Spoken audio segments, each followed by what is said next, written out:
So guys আজ চলে গেছিলাম আমি শিয়ালদায়। তো শিয়ালদায় গিয়ে ট্রেন লেট থাকার কারণে আমি ভাবলাম শিয়ালদায় যখন এসেছি তাহলে রাজাদের পকেট পাওয়াটা একবার ট্রাই করা যাক। এইভাবে চলে গেলাম রাজাদের দোকানে। ওইখানে গিয়ে দেখি ভাগ্য খারাপ, সবজি শেষ হয়ে গেছে। আর তার উপরে ফুড ব্লগাররা এমন করছে যেমন পটো কখনো খাইনি। চলো রাজাদা কীভাবে ফটোশ্যুট করে, কীভাবে ভিডিও করে তোমাদেরকে দেখায়। সো গাইস ফাইনালি চলে এলাম আমি রাজাদের দোকানে। তো তোমরা দেখতেই পাচ্ছ। মানে খাইয়ে দিয়েছে আর আনবো না, এবার আসবে ব্র্যান্ডেড মাল। এই বৃষ্টির পরে সবজি শেষ। এই আরো দুটো দিয়েছি, আর হবে না আর হবে না। এখন 320 টাকা শুকনো পাওয়াটা হবে, 320 টাকা। দাদা কারো কাছে টাকা পেলে টাকাটা দিও, আমি অনেক টাকা পাইনি আজকে। শেষ 3টে শুধু পাওয়াটা হবে 320 টাকা, শুকনো পাওয়াটা হবে 320 টাকা।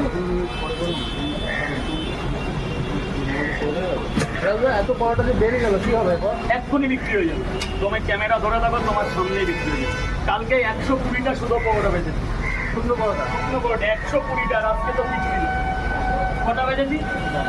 120টা। এইরকম 320 টাকা শুকনো পাওয়াটা। চা দিয়ে খাবে, ডিম ভাজা আলু ভাজা, ডিম ভাজা আলু ভাজা। 320 টাকা শুকনো পাওয়াটা। কেউ দিতে পারবে না, কোনো পাওয়াটা না দিতে পারবে না।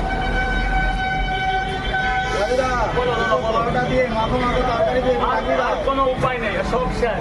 আচ্ছা বাংলা একদম লাগবে, হবেই না? না না না দাদা, পরোটাটাই নষ্ট হবে, পরোটাটাই নষ্ট হবে।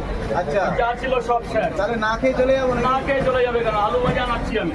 আলু ভাজা? আচ্ছা তাহলে তুমি তাই দিয়ে দাও।